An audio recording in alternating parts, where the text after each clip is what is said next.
In this lecture, we will introduce enumerations. An enumeration, or enum, is something you probably have not heard of before, but it's a very useful feature for programming.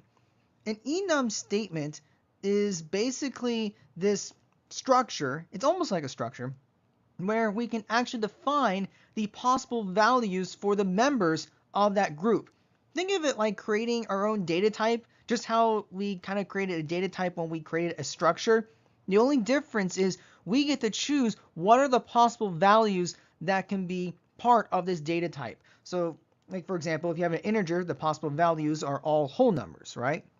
Now, let's say I create a variable of some type, but I limit the values of that type to be maybe 3 different things.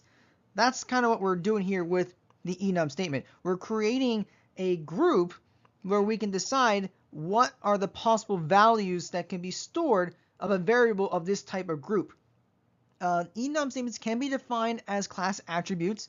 So whenever we create a class and we have attributes for it, we can create a variable of this enum type. We are allowed to do that. But we should mention that we're not allowed to use these inside of methods. So we can create variables of this enum type in classes, but we're not allowed to create variables of some enum type in our methods. Let's take a look at the format of an enum statement. So it would look something kind of like this. So we start with enum and then the name that we're going to call this enum statement or this group of values. And then we end with n enum. There's kind of this recurring trend where everything ends with n and whatever it's called. And then notice we have value 1, value 2, and then a bunch of dots. This is just saying that I have some value in one line, and then I can have a possible value on another line, and another possible value on another line, and I can have however many things I want in here, but each line consists of a possible value that can be used for our enum definition. Now, you might be wondering, how is this possible? How can we actually do this? What's going on behind the scenes? Well, let me explain how this enum structure actually works. Each of these values corresponds to a specific integer. This is what's going on behind the scenes in the memory. So, for instance, the first value is going to correspond to 0. And then the next value is going to correspond to 1, and then so forth. So the third value would correspond to 2, all the way to however many values we have in here. So what is actually going on here, we'll see some examples of this a little bit later, where if I create a variable of this enum type, and then I would assign a value to it, what actually gets stored in memory is not the context of the value, but it's going to be the integer representation of it. So like, for example, if I have this enum here, and like value 1 is one of the possible values, and value 2 is another one, and so forth. If I store value 1 in my enum variable, it's actually storing 0, but we see it as value 1. Here is an example of an enum. So we call this topping, and what this is going to do is we have various toppings, and you can tell this is going to be toppings for a pizza, but we have here the possible values that would be part of our topping enum. So we have cheese, pepperoni, sausage, olives, mushrooms, green peppers. We could add more things in here if we want. We could add ham and pineapple and anchovies, but here's a very basic list here. What I'm getting at is each of these values actually corresponds to some integer value. So for instance, the cheese value evaluates to 0. And notice that I said on here topping.cheese. That's how we would represent a specific value from this enum.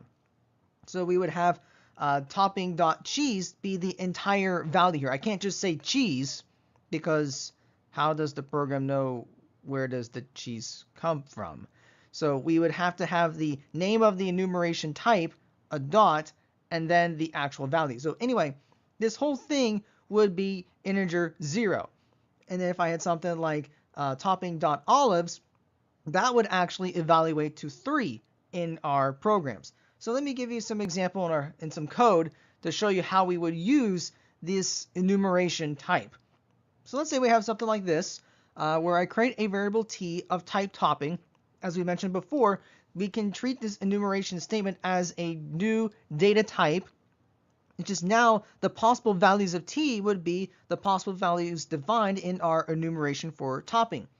So then we can say, all right, let's store topping.cheese in the t. So that's what we do in the second line. So we say t equals topping.cheese. Could we do t equals 0? I think you can. I think that would work as well. But we just have to make sure that the integer value that we store in there is one of the possible integer values for our enumeration type. And then here we have an if-then statement that just checks if t is topping.olives. So here topping.olives would evaluate the 3. So technically we're checking to see if t equals 3. But if this is true, then we'll do something with the order, whatever we want to do. But the whole point here is we can create variables of an enumeration type, and we can actually state the values of that type, even though what goes on behind the scenes is it's actually dealing with integer values. Here is another example where we have a program when we're processing orders for a pizza and we have possible toppings. So we see here on the left, we have the same enum definition from before, and on the right we have some code. So let's see what's going on inside this code. So we have dim choice as topping. So choice is going to be our variable of type topping. And then we have just a comment here. So we would have like some choice from a combo box. So if we write a program, the user can click on a drop-down menu and select a particular topping from there. And we would take the value of that topping and store it in our choice variable. Then we have a select structure here, where we have select case and then choice. So this is the reason why I gave you this example is because a select structure is a really good application for enum types.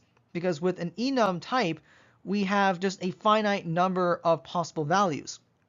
So here I can create a case for each possible value in the enum. So notice here that I have a case if the choice is topping.cheese. I can have another case if we have a topping.pepperoni. Another case where if we have topping.sausage and so forth. So we see here, for example, if our choice was cheese, then we would check to see if the case value is topping.cheese, and we would process that order. It's commented here, but we would have some code that would process an order for a cheese pizza. We have another case where if the value is topping.pepperoni, we would process that order and so forth. Now there is one other thing about this select structure that I don't think we've gone over yet. It's this part right here. This part right here that I'm circling. This case else, what this is doing is if none of the other cases matches the value that's in our expression up top, we go to this case else. In other languages, this is our default statement. So this is where we go if none of the other cases match.